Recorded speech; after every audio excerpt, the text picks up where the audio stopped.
नमस्कार, आप देख रहे हैं एबीसी इंडिया। मैं अमित भोबिया।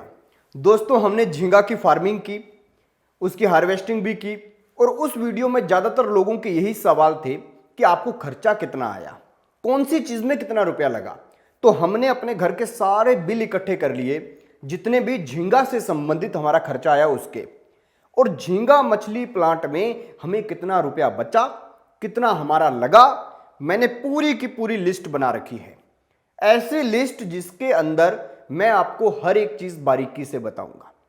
पौंड की कंस्ट्रक्शन हो, ट्रैक्टर का तेल हो, कार का तेल हो, एरिएटर का खर्चा हो, चाहे वो वायरिंग का खर्चा हो, बोरवेल का खर्चा हो, वो फीड हो, वो सीड हो, वो वाटर टेस्टिंग किट हो, मिनरल्स हो, मेडिसिन हो, हर एक चीज, लेबर को कितना पैसा दिया, हर एक चीज आपको मैं समझाऊंगा।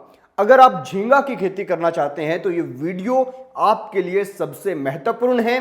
तो आप चैनल को सब्सक्राइब कर लीजिए, बेल आइकन को दबा लीजिए और मैं आपको बताना शुरू करता हूं कि हमारा खर्चा कितना आया और उसके बाद खर्चा कहां कहां कितना आता है और आपका खर्चा कितना आ सकता है, हर एक चीज बारीकी से बताऊंगा। तो सबसे पहले दोस्तों आपको बता दूं, कैपिटल कॉस्ट जो है, यानी कि वो इनकम जो हमने एक बार, वो पैसा जो एक बार हमने लगा दिया, अगली बार वो पैसा हमें लगाने की जरूरत नहीं है, वो पैसा हमारा लगा 8,90,458 रुपए। अब वो रुपया लगा कहां पर, तो वो आपको बता देता हूं। एरिएटर चाहिए होते हैं पानी को घुमाने के लिए, 8 एरिएटर आए, एक एरिएटर आया 33,000 रुपए का, तो 2,64,000 रुपए तो उसके हो गए। पौंड बनाया था हमने, खैर हमारे पास खुद के ट्रैक्टर थे, अगर आप ट्रैक्टर वाला बाहर से लाते हो तो वो कुछ और खर्चा ले लेता, लेकिन हमने जो पौंड बनाया उसमें हमारा 1,00,000 रुपए का खर्चा आया। तेल और जो ट्रैक्टर एक दो किराए पर मंगवाए उनका कुल मिलाकर या ड्राइवर का मिलाकर 1,00,000 रुपए उसका खर्चा आया। एरिएटर का कितना हो गया, 2,64,000। पौंड कंस्ट्रक्शन का हो गया 1,00,000। इलेक्ट्रिक कनेक्शन, हमारे यहां पर एक जियो का टावर है, वहां से हमारे घर तक लाइन आई थी क्योंकि घर के बिल्कुल पास में था पौंड, उसका खर्चा लग गया 1,00,000 रुपए। बोरवेल, अब ट्यूबवेल जो हमने लगाया उसका लग गया 1,20,000 रुपए, और वायरिंग इसका लग गया 1,00,000 रुपए, ये हो गया 6,84,000 रुपए। उसके बाद में कुछ पाइपें वगैरह दबाई तो 58,458 रुपए उस पर लग गया। अब आप कहेंगे कि बचा हुआ 1,48,000 काम पे लगा, तो वो जो बचा हुआ 1,48,000 रुपया है वो हमारा लग गया, हो सकता है आपका ना लगे। अब उसमें क्या सीन था, हमारा एक तो ट्यूबवेल जो पहले करवाया वो खराब हो गया, तो दोबारा ट्यूबवेल करवाना पड़ा, तो 1,00,000 उस पर लग गया। उसके बाद में मोटर खराब हो गई, पुरानी मोटर हमने समर्सिबल डाली थी तो सोचा कि पुरानी वाली खींच देगी पानी, लेकिन वो फिर बार बार दिक्कत दे रही थी, कभी मोटर शॉर्ट हो जा रही है, कुछ हो जा रहा है, पानी पूरा नहीं हो पा रहा था, तो हमें बीज डालने की जल्दबाजी भी थी, हमने लेट कर दिया था, इसलिए फिर हम एक नई मोटर लाए थे 48,000 रुपए की, तो 1,48,000 रुपए वो हो गए। टोटल हो गया 8,90,458 रुपए। ये तो हमने एक बार इन्वेस्ट करना था, कर दिया। अब बात करते हैं रनिंग कॉस्ट की, कि जब हमने इस पौंड को चलाया तब हमारा कितना खर्चा आया। तो जो हमने इस पौंड को चलाया तो उसके अंदर स्टार्टिंग में गुड़ और राइस पॉलिश लगी। ये गुड़ और राइस पॉलिश क्यों लगते हैं, प्लैंकटॉन्स पैदा करने के लिए, उसके अंदर तालाब के अंदर प्लैंकटॉन्स, हरवाई जिसको कहते हैं ना, वो पैदा करने के लिए लगते हैं। तो वो आए हमारे 8,600 रुपए के, जिसमें 500 रुपए की यीस्ट थी और 8,100 रुपए का गुड़ और वो राइस पॉलिश था। उसके बाद में हमने बीज जो है, मछली के बच्चे जो मंगवाए, वो मंगवाए 2.5 लाख बच्चे, 60 पैसे का एक बच्चा हमें मिला, तो हमारे लगे 1.5 लाख रुपए वहां पे। उसके बाद में हमारा लगा फीड का खर्चा, जो सबसे ज्यादा था। फीड जैसे पहले मंगवाई 6261 रुपए की, फिर 29,218 की, फिर 33,000, फिर 61,600, फिर 88,000, फिर 3,41,000, फिर 15,400, फिर 11,000, तो कुल मिलाकर फीड का जो खर्चा था 66 क्विंटल 75 किलो फीड हमारी लग गई 5,85,779 रुपए की, यानी 5,85,479 रुपए की हमारी फीड लग गई। अब minerals, potassium, magnesium, super mix, salt, ये सब हमारा कितना लग गया? ये हमारा लग गया 1,59,110 रुपए का। अब इसमें भी आपको बता देता हूं, बारिश अगर ना होती, पानी तो हमें इसमें खारा पानी चाहिए, बारिश हो जाती है तो पानी की जो साल्ट है वो थोड़ा कम हो जाता है, मीठा होने लगता है पानी तालाब का, तो उसके अंदर डालने के लिए साल्ट चाहिए था, तो वो 3140 रुपए का साल्ट एक्स्ट्रा लग गया। हो सकता है 1,59,110 रुपए में से आपका 3140 वो ना लगे। खैर मोटा मोटा अंदाजा आपको बता देता हूं। उसके बाद हमने मेडिसिन लगवाई, जो मेडिसिन उसमें दी मछलियों को, वो जैसे काफ़ी मेडिसिन थी, हाइड्रोइस्ट था, इम्यूनोशील्ड था, विटासी थी, मोल्टेम 2 था, प्रो एक्वा था, क्लोरीन थी, KMNO4 था, लाइम था, जियोलाइट था, एक्वाचिप था, प्रोसोल था, ऑक्सीजन था। ये कुल मिलाकर हमारा लग गया 89,675 रुपए का। अब इसमें एक कहानी और बता देता हूं। अगर आप, हमने क्या था, 2 प्लाट थे हमारे पास, एक में हमने डाले थे 90,000 बच्चे और एक में डाले थे 1,40,000 बच्चे। तो जिसमें हाई डेंसिटी के अंदर हमने डाल दिए, हाई डेंसिटी के अंदर जिसमें डाले, उसके अंदर ऑक्सीजन की कमी आ जाती थी, इसीलिए ये 20,220 रुपए के एक्स्ट्रा ऑक्सीजन लग गई। और जिसमें हमने कम बच्चे डाले थे उसमें बीमारियां कम लगी थी, जिसमें 90,000 बच्चे थे पौंड में, पौंड नंबर 2 था जो, उसमें कम बच्चे डाले थे तो उसमें बीमारियां कम थी, उसमें ऑक्सीजन और इन चीज़ों का खर्चा कम लगा था। खैर हमारा यहां पर आ गया 89,675 रुपए का खर्चा मेडिसिन का। अब बात करते हैं बाइंडर जेल की। बाइंडर जेल क्या होती है? मैंने एक वीडियो में बताया था आपको, कुछ इस प्रकार का थंबनेल होगा, उसका देख लेना। उस वीडियो के अंदर मैंने आपको बताया था कि बाइंडर जेल वो जेल होती है जब मेडिसिन देते हैं, मिनरल्स देते हैं, जो भी चीजें देते हैं तो वो फीड के साथ मिला के देते हैं, तो फीड के ऊपर बाइंडर लगा देते हैं। बाइंडर एक चिपचिपा पदार्थ होता है जो फीड के ऊपर लग जाता है और फिर जब जो भी दवाइयां देते हैं वो उसके साथ चिपक जाती हैं। तो बाइंडर जेल हमारी लग गई 7450 रुपए की। अब वाटर टेस्टिंग किट भी हम लाए थे, 2 किट लाए थे हम। API किट थी 3100 रुपए की और एक मीटर था वो ऑक्सीजन वगैरह जांच करने के लिए, 17,000 रुपए का वो आ गया, तो ये खर्चा हो गया। ये रनिंग कॉस्ट है सारी जो बता रहा हूं मैं। फिर जनरेटर का, पानी का, कार का फ्यूल, ट्रैक्टर का फ्यूल, ये सब लगा हमारा 35,000 रुपए का। फिर इलेक्ट्रिसिटी कॉस्ट जिसकी वजह से वीडियो लेट हो रही थी, वो तकरीबन 1 लाख रुपए की है। तकरीबन इसलिए बोल रहा हूं क्योंकि वो अभी भरा नहीं गया है, तो भरेंगे तब पता लग जाएगा, लेकिन 1 लाख रुपए का बिल है तो वो 1 लाख ही भरना होगा। कम, थोड़ा बहुत कम होगा तो कितना हो जाएगा, 4-5 हजार रुपए कम हो जाए, तो 1 लाख रुपए का इलेक्ट्रिसिटी कॉस्ट आ गया। हार्वेस्टिंग कॉस्ट 15,000 रुपए लेबर वालों ने लिए तालाब में से मछली निकालने के, 9,000 रुपए और लग गए। वो कुछ तो दीपावली का दिन था और कुछ एक दिन बाद में भी वो दोबारा आए थे, तो कुछ वैसे भी देना ही होता है आपको, तो 24,000 रुपए हार्वेस्टिंग कॉस्ट आ गया हमारा। तो ये हमारा टोटल रनिंग कॉस्ट जो है वो बन गया, ये सारा का सारा कैलकुलेट करें तो 11,79,414 रुपीज, ये हमारा आ गया रनिंग कॉस्ट। तो अब टोटल कॉस्ट अगर हम जोड़ें तो वो कितना हो गया, 8,90,000 रुपए जो है, 8,90,458 रुपए तो आ गया कैपिटल कॉस्ट। 11,79,414 रुपीज ये हो गया रनिंग कॉस्ट। टोटल कॉस्ट हमारा आ गया 20,69,872 रुपीज, ये आ गया हमारा। अब आप कहेंगे कि कमाई कितनी हुई फिर, तो कमाई के लिए एक वीडियो मैंने बनाया था झींगा के बारे में, हमारी पूरी क्लास बनी हुई है, 1 2 3 4 5 6 वीडियो बनी हुई हैं, तो वो सारी वीडियो आप देखिएगा, इसी वीडियो के एंड में सारी वीडियो आपको मिल जाएंगी, पूरी सीरीज देखिएगा।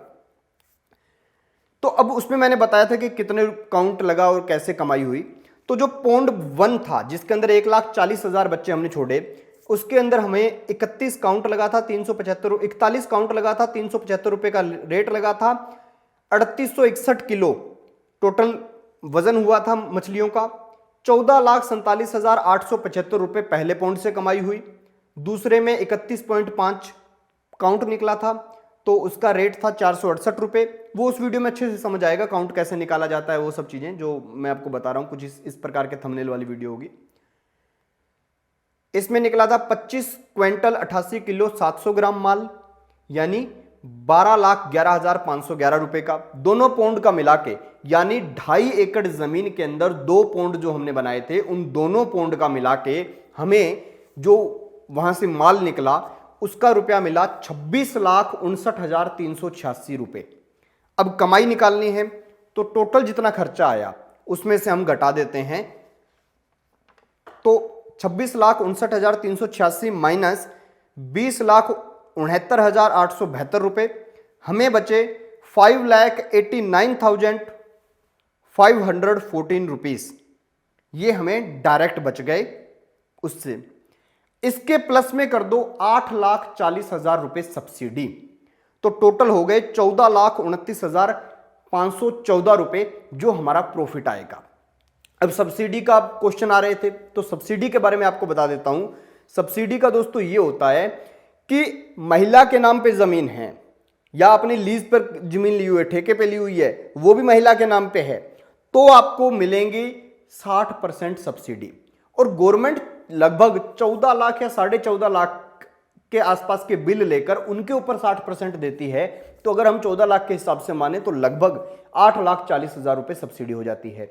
और अगर पुरुष के नाम पर है तो 40%, तो लगभग 6,40,000 के करीब हो जाती है। अगर आप सोचेंगे कि 20 लाख रुपया खर्चा आ गया, पूरी एक एक चीज का बिल हम सरकार को दे दें और उससे 20 लाख के ऊपर हम जो है 60% सब्सिडी ले लें, तो वो सरकार के अधिकारी अप्रूव नहीं करेंगे। उसके पीछे एक कारण है। अब हमारा बोरवेल खराब हुआ तो किसका हुआ? हमारा हुआ। गलती किसकी? हमारी। कोई रीजन रहा होगा।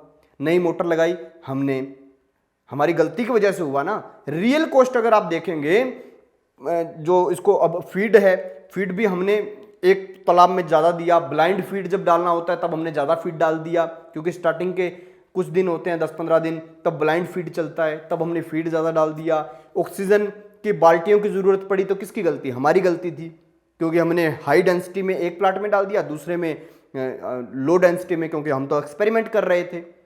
तो उनका सरकार नहीं देगी, तो वो ऊपर का जो 4-5 लाख रुपया जो है, 5-6 लाख, वो हमें नहीं मिलेगा। 14 लाख के हिसाब से हमें 8,40,000 रुपए सब्सिडी मिलेगी, क्योंकि वो महिला के नाम पे पौंड था।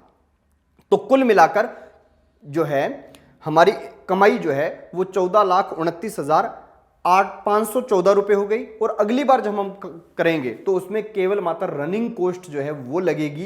कुछ इस बार हम समझदार हो गए तो रनिंग कॉस्ट भी अगली बार कम लगेगी, कैपिटल कॉस्ट अगली बार नहीं लगेगी। तो ये दोस्तों हमारा पूरा का पूरा जो हमने झींगा का काम किया उसका बायोडाटा था। मैंने एक एक चीज जितनी हमने नोट कर रखी थी, कार के तेल से लेके डॉक्टर के खर्चे तक, सारी की सारी चीजें मैंने आपको बता दी। अब आप लोगों के जो कमेंट थे उनमें ज्यादातर कमेंट ये थे कि ये खारे पानी में होता है या फिर मीठे पानी में। तो आपको बता दूं, हमारे यहां पर मीठा पानी जो है वो 100 फुट के करीब मिल जाता है, 90-96 फुट के करीब अच्छा पानी मिल जाता है मीठा। लेकिन हमें चाहिए था खारा पानी, क्योंकि जो ये झींगा मछली है, झींगा मछली आपकी होती ही खारे पानी में। तो उन कमेंट्स का आपको जवाब मिल गया होगा। अब रही बात कि कहां कहां कर सकते हैं, तो भाई देखो, गर्मी के मौसम में ये खेती की जाती है, तो जहां जहां गर्म इलाका है वो कोई भी व्यक्ति कर सकता है। क्वेश्चन आ रहे थे पश्चिम बंगाल से, उड़िया से, आपका छत्तीसगढ़ से और उत्तर प्रदेश से और बिहार से, कि भाई हम लोग अपने यहां पर कर सकते हैं क्या? बिल्कुल कर सकते हो। हम हरियाणा से हैं, हमारे यहां पर जितना रेट मिलता है उससे 50-60 रुपए आपको फालतू मिलेगा, क्योंकि आंध्र प्रदेश से गाड़ी जब हमारे यहां पे आती है लेने तो वो हमें 50-60 रुपए कम देती है रेट, आपके यहां पर ज्यादा देगी। तो आप तो 100% कर सकते हैं। कैविटी फोड़िए जमीन में, बहुत खारा पानी है, निकालिए और उसमें झींगा का जो पालन है वो कीजिए। कुछ लोग पूछ रहे थे कि आपके यहाँ पर जो वैरायटी आपने यूज की वो टाइगर फिश थी या दूसरी थी, तो उसका मैंने नाम लिखा था, थोड़ा मुझे भी नाम मुश्किल लगा उसका, पी वानामाई, ये उसकी वैरायटी थी। मैं नाम लिख देता हूं यहां पे, देख लीजिएगा। तो ये उसकी वैरायटी थी, पी वानामाई। टाइगर श्रिम्प भी लोग करते हैं, लेकिन टाइगर श्रिम्प का ये दिक्कत है कि उसके अंदर थोड़ी बीमारियां ज्यादा आती है। ये बीज जो है ये नया बीज है, इसके अंदर बीमारियां थोड़ी कम आती हैं, तो इसीलिए हमने इसको लिया था। और बाकी दोस्तों ऐसा है कि आप कैसी मेहनत करते हैं। रात रात को जगना पड़ता है, क्योंकि दिन में तो ऑक्सीजन लेवल अच्छा होता है तो मछलियां चल फिर लेती हैं, पूरा सही रहता है, लेकिन रात को ऑक्सीजन लेवल नीचा चला जाता है। इस वजह से आपको एरिएटर चलाने पड़ते हैं, और एरिएटर चलाएंगे तो उसके लिए आपको रात को उठना पड़ेगा। फीड तो आपको दिन दिन में डालना है, लेकिन रात को भी मछली को जगाए रखना है, स्ट्रेस में नहीं जाने देना। और बाकी हमारा जो ज़्यादा खर्चा आया मेडिसिन वगैरह पे, उसका एक रीज़न ये भी था कि हम थोड़े अनजान थे, और इस वजह से हमने सबसे बड़ी गलती क्या की, हमने थोड़ा लेट शुरू किया। हमने जुलाई लास्ट में डाला, हमें डालना चाहिए था मई जून के अंदर। मई के अंदर डालते तो आगे ठंड कम आती, उस टाइम में झींगा जो है ठंड में ग्रोथ कम कर देती है, तो उससे पहले पहले हमारा कॉस्ट जो है इनकम ज़्यादा होता। मुझे उम्मीद है कि अगली बार जब हम ये काम करेंगे तो हमारी इनकम बहुत ज़्यादा होगी। खैर दोस्तों, मुझे लगता है आपके लगभग सवालों का जवाब मिल गया होगा। अगर इसके बाद भी कोई सवाल है तो कमेंट सेक्शन में पूछिएगा, मैं पूरा प्रयास करूंगा दोबारा से आपके सारे के सारे कमेंट्स का जवाब देने का। पूरी कॉस्ट आपको बता दी, और हाँ, खारे पानी में ही होगा, मीठे पानी में नहीं होगा, दुनिया में कहीं भी कर लीजिए। और एक सबसे बड़ा क्वेश्चन, व्यापारी कहां से आएगा, मार्केट कहां पे है?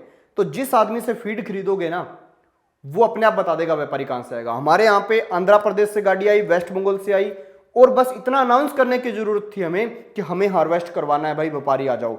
बायर्स की लाइन लग जाती है, 7-8 बायर आएंगे, जिसका रेट आपको सबसे अच्छा लगे उसका रेट, मतलब जो आपको आदमी ठीक लगे, रेट तो क्योंकि ऑन द स्पॉट होता है, जो आदमी आपको ठीक लगे लगभग, तो उससे आप करवा लीजिए। अलग अलग पॉन्ड होते हैं, उनके अलग अलग रेट होते हैं, बायर्स की लाइन लग जाती है। जो अच्छा बायर आपका सीड जिससे आप खरीदोगे वो बता देगा आपको कि फलां बायर है, तो बायर की कोई दिक्कत नहीं है। मार्केट पूरा मतलब इसका बिजनेस बहुत अच्छा है। आंध्र प्रदेश से, आपका वेस्ट बंगाल से, इधर के एरिया से गाड़ियाँ आएंगी और भर भर के लेके जाएंगी, कोई दिक्कत नहीं है। हार्वेस्टिंग के लिए तो कहने की ज़रूरत है कि आ जाओ, जनता आ जाएगी। खैर दोस्तों, अब आपको यहाँ पे वीडियो दिखाई दे रही होंगी 4-5 वीडियो, सारी की सारी वीडियो झींगा की पूरी सीरीज बनाई हुई है कि पॉलीथीन क्यों इस्तेमाल नहीं करना चाहिए और वो सब चीज़ें, तो ये इन वीडियोस में आप देख लीजिएगा। लगभग सवाल दूसरी वीडियो में आपके कंप्लीट हो जाएंगे। खैर, देखते रहिए ABC इंडिया।